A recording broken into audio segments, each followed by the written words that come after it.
Hey guys, how you doing? Hey, 2025 is going to be an amazing year to buy a home. Now, we're seeing prices the lowest we've seen in the last 4 years. Also, we're approaching the second half of the year. Typically, prices are lower in the second half. We're also seeing the highest inventory we've seen in the last 5 years. Now, the higher inventory is giving buyers more options, and it's also reducing competition for homes and keeping prices low. So guys, if you're ready to look for your dream home and things, look around the screen. You're going to see our home search site. Go out there, sign up, and search for your dream home. Contact us when you're ready to buy. Also, if you're somebody who's looking to sell and then buy a home, look at our home evaluation site and we'll keep you updated on the value of your home. Also, call us directly. We'll get you updated on the market and tell you what you need to do, okay? Have a great time, guys. Thanks now. Bye-bye.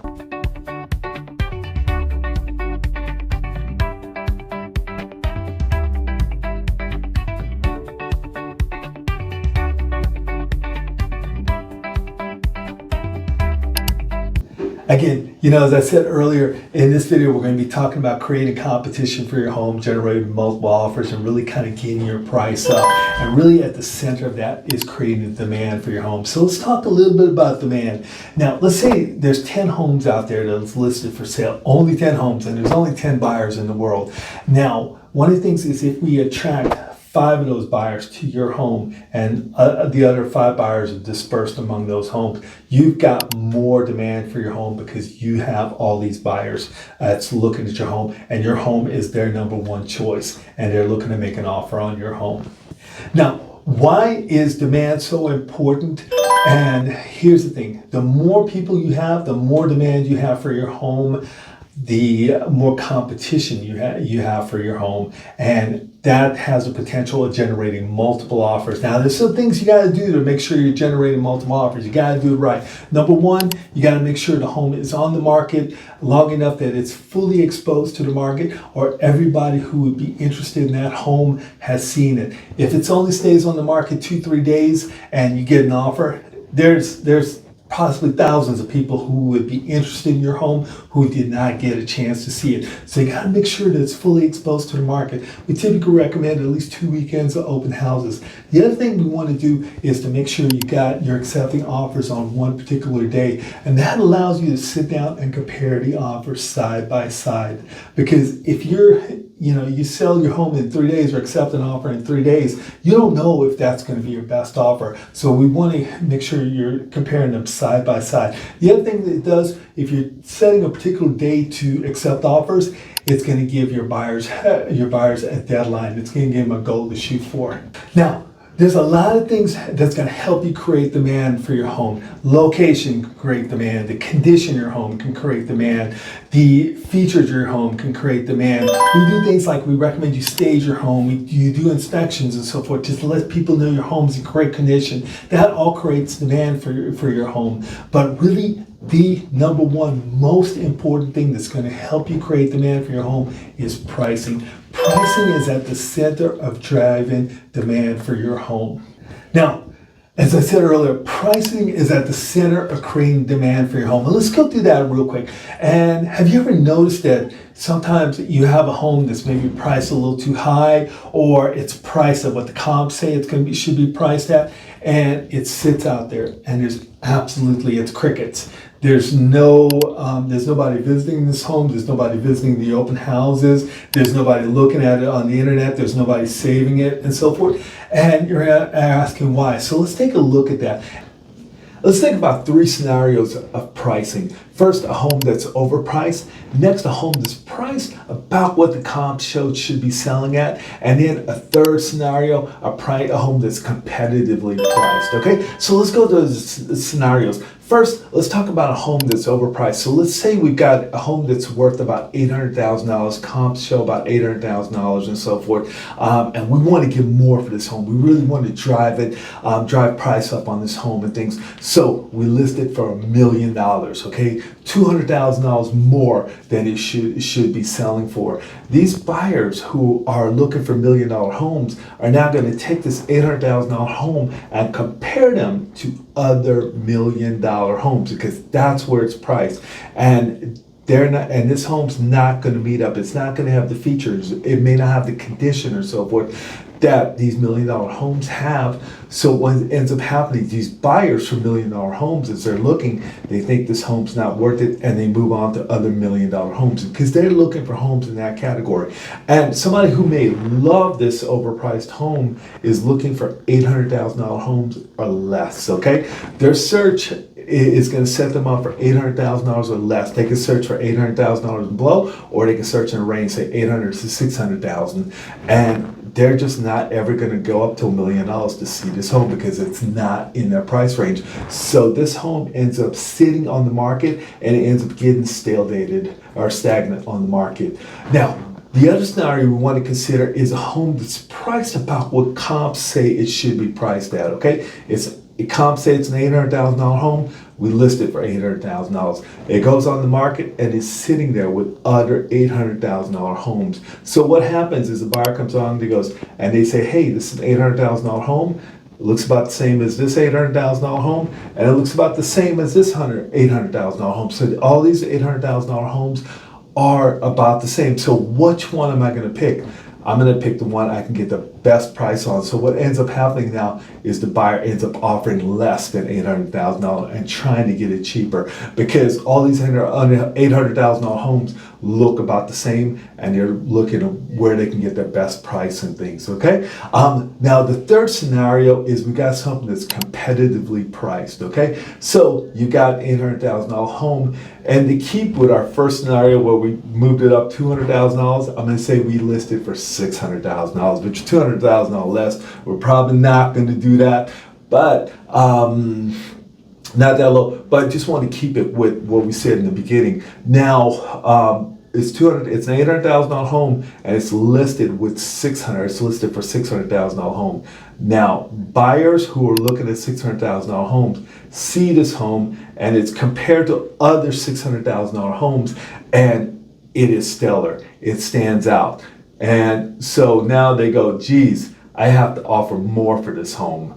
Also, buyers who are looking for $800,000 homes, which this one they're actually looking for $800,000 less. So they're actually going to see this home. So this is going to bring a lot of buyers. It's going to move that demand.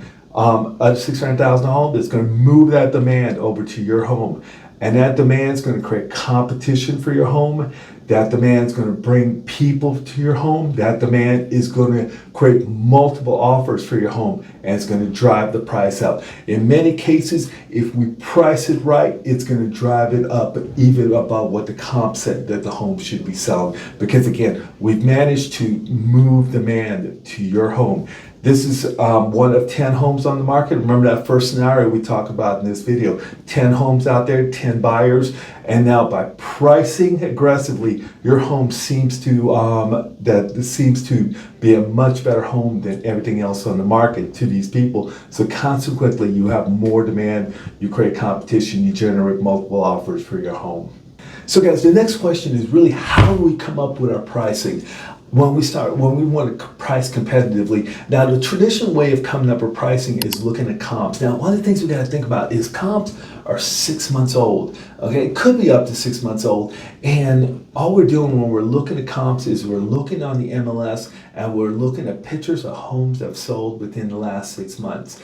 And we're looking at prices and so forth. So we're taking homes that are like your home, and we're looking at homes that have sold in the past. Now, we're not necessarily going into those homes and truly comparing them to your homes. We're just looking at pictures on the MLS of those homes that sold previously that are like yours, and we're saying because of those pictures, because of the overall description, this is like your home. And again, guys, remember, as I told you earlier, there's going to be a lot of people looking at those comps. They're going to be pricing their homes. And so when you price in that level, there's going to be a lot of homes that are like yours that are priced that way. And consequently, buyers are going to come in and they're going to go, hey, where can I get the best deal? And they're going to offer low if you're pricing your home what the comps are actually saying. Now, there's a couple ways to really kind of look at pricing outside of just looking at comps. Number one, looking at active listings that are like yours in areas that are like yours.